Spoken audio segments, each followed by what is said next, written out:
Hola, el día de hoy les estaremos hablando acerca de las articulaciones, los cortes y los planos anatómicos. Nuestro grupo está compuesto por Alan Gómez, Angélica Guichardo y su servidora Samela Cabrera. Cortes y planos anatómicos. Desde la posición anatómica podemos trazar ya sean cortes o planos anatómicos.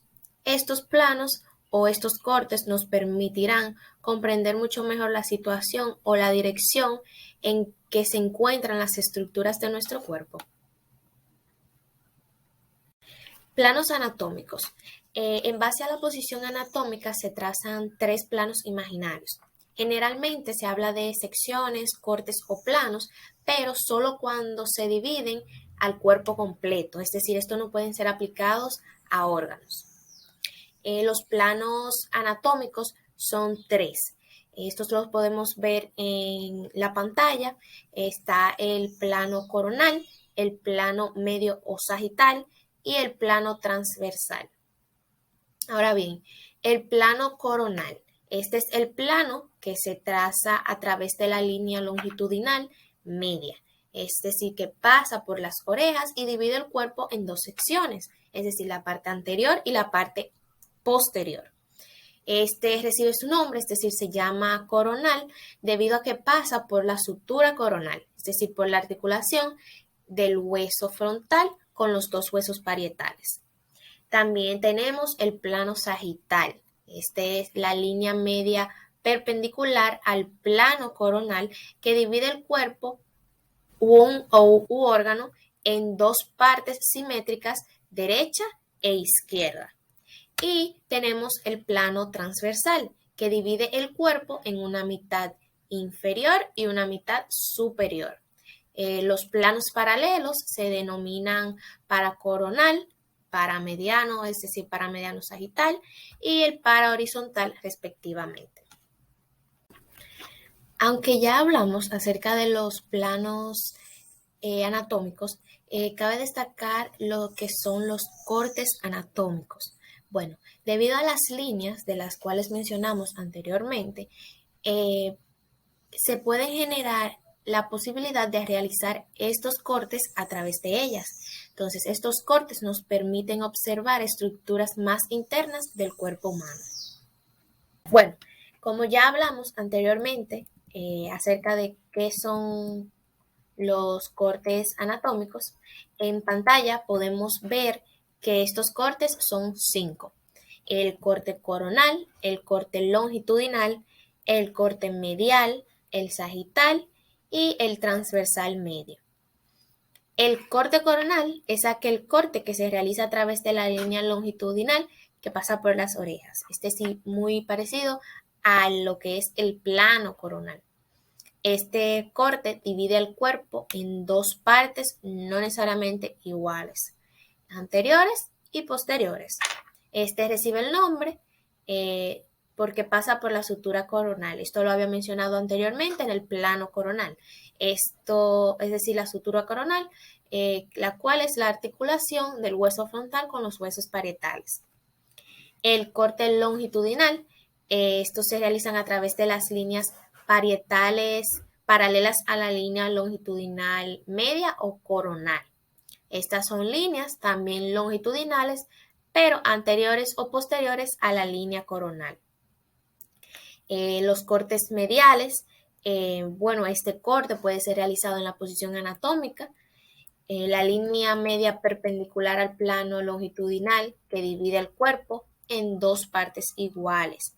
Y a través de esta línea realizamos un corte, el cual separa en partes iguales todas las estructuras pares del cuerpo humano, tales como pueden ser los ojos, las orejas, los miembros superiores, los miembros inferiores, asimismo como las internas, los ovarios, los riñones, entre otras. El corte sagital, estos son realizados en líneas trazadas paralelamente a la línea medial. Son cortes realizados laterales a la línea media, que por supuesto ya no dividen al cuerpo en dos mitades iguales.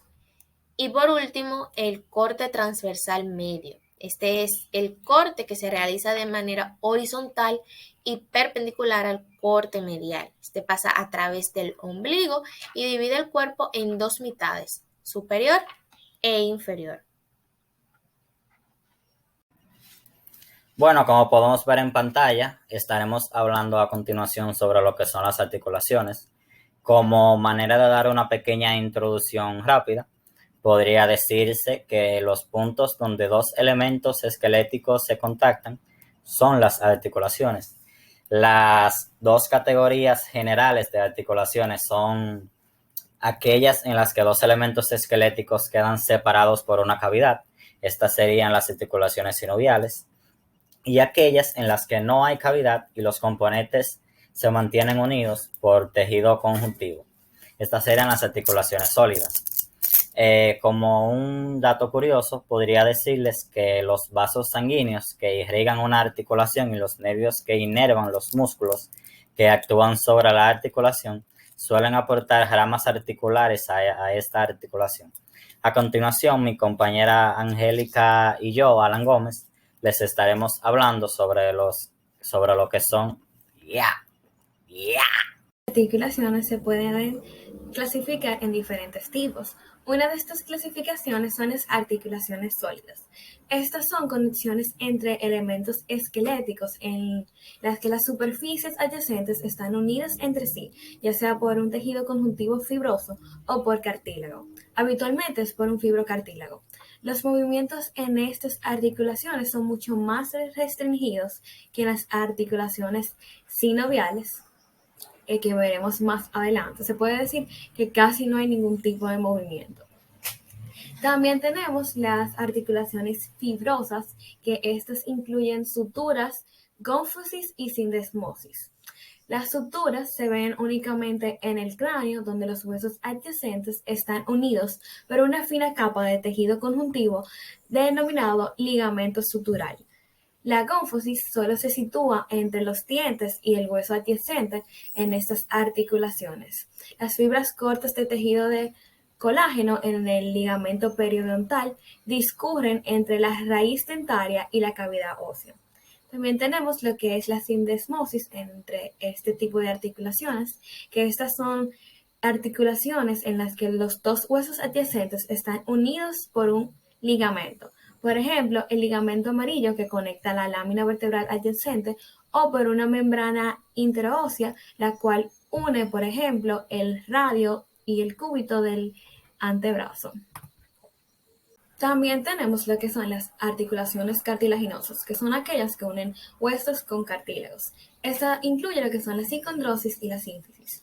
La sincondrosis aparece dentro de dos centros de osificación de un hueso en desarrollo permanente, que están separados por una capa de cartílago. Un ejemplo de esto es el cartílago de crecimiento entre la epífisis y la diáfisis de los huesos largos, que valga la redundancia, están en crecimiento.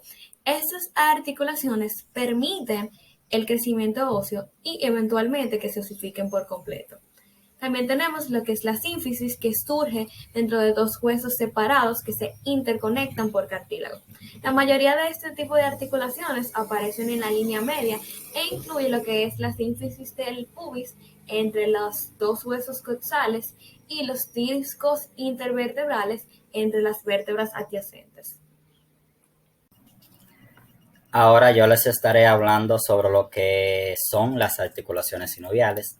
Las articulaciones sinoviales son conexiones entre componentes esqueléticos en las que los elementos implicados se encuentran separados por una estrecha cavidad articular. Además de incluir una cavidad articular, estas articulaciones tienen varios rasgos característicos. En primer lugar, una capa de cartílago, habitualmente cartílago hialino, cubre las superficies articulares de los elementos esqueléticos. En otras palabras, las estructuras óseas no contactan normalmente entre sí de forma directa. Como consecuencia, cuando se ven estas articulaciones en radiografías normales, un amplio intervalo parece separar los huesos adyacentes, porque simplemente el cartílago que cubre las superficies articulares es más transparente a los rayos X que el mismo hueso. Entonces, a continuación yo les estaré hablando sobre los tipos específicos de articulaciones sinoviales. Ok, aquí entrando un poquito más en materia, podemos ver las articulaciones y sus diferentes movimientos. Tenemos la articulación en pivote, articulación esférica, articulación en bisagra, articulación elipsoideal, articulación en silla de montar, articulación deslizante. Tenemos aquí esta imagen que les puse sobre las diferentes articulaciones y sobre cómo se ven, pero ahora pondré mi imagen un poco más grande para ir poder dándole ejemplos sobre las articulaciones y sus movimientos. Ok, empecemos con la articulación esférica. Esta permite el movimiento en torno a múltiples ejes. Realmente se puede hacer todo tipo de movimientos con la articulación esférica. Regula movimientos de flexión, extensión, aducción, circunducción y rotación. Es donde el extremo redondo de un hueso largo encaja en el hueso hueco de otro hueso, como podemos ver aquí, que encaja esta esfera y por eso es que se llama articulación esférica. Un ejemplo de esta sería la articulación de la cadera. También tenemos el ejemplo de la pierna en la articulación coxofemoral, que me permite casi todo, en este caso la flexión y extensión de la pierna, la aducción y aducción de la pierna y la rotación, circunducción. También tenemos la articulación codilínea o elipsoidal, como podemos ver aquí. Estas permiten el movimiento en torno a dos ejes que se hallan en ángulos rectos, uno respecto del otro. Regula movimientos de flexión, extensión, aducción y circunducción. Por ejemplo, en la articulación de la muñeca. Un ejemplo de esta sería la articulación metacarpofalángica, que sería de esta manera, que sería el metacarpo antes del dedo y el falange que lo tenemos aquí. Y podríamos mover aquí flexión y extensión. La articulación estaría aquí en los nudillos. Y también podemos hacer esto, que sería aducción y aducción. Entonces tenemos otra articulación que sería la de en silla de montar, que permite el movimiento en torno a dos ejes que se hallan en ángulos rectos, uno respecto del otro. Las superficies articulares tienen forma de silla de montar, por eso se llama así, como podemos ver aquí. Regula movimientos de flexión, extensión, aducción y aducción, y circunción también. En la articulación carpo-metacarpiana del pulgar podemos ver ese ejemplo, que sería lo que nos permite poder mover el dedo en círculos, por dar un ejemplo, claro. Entonces también tenemos la articulación en bisagra, que sería esta que está aquí. Esta permite desplazamiento en torno a un eje transversal a la articulación. Regula movimiento de flexión y extensión. Un ejemplo de esta sería la articulación del codo húmero-cubital. El único movimiento que puedo hacer sería lo de flexión y extensión en un único eje. Un ejemplo sería que yo pusiera el codo así y con estos dos articulaciones, la húmero-cubital, yo pudiera hacer así, haciendo los movimientos de flexión y extensión, únicamente en un único eje. Entonces tenemos otra articulación que sería la articulación en pivote, que sería esta de aquí arriba. Esta permite el movimiento en torno a un eje que atraviesa en sentido longitudinal la diáfisis del hueso. Regula la rotación, por ejemplo, en la articulación atlanaxial, la articulación que está en el atlas con el axis. El único movimiento que me permite hacer es el de girar la cabeza hacia ambos lados, sería de esta manera. Como todos sabemos, ese movimiento es posible gracias al atlas y al axis, y esta articulación que permite hacer este movimiento se llama en pivote, sería esto.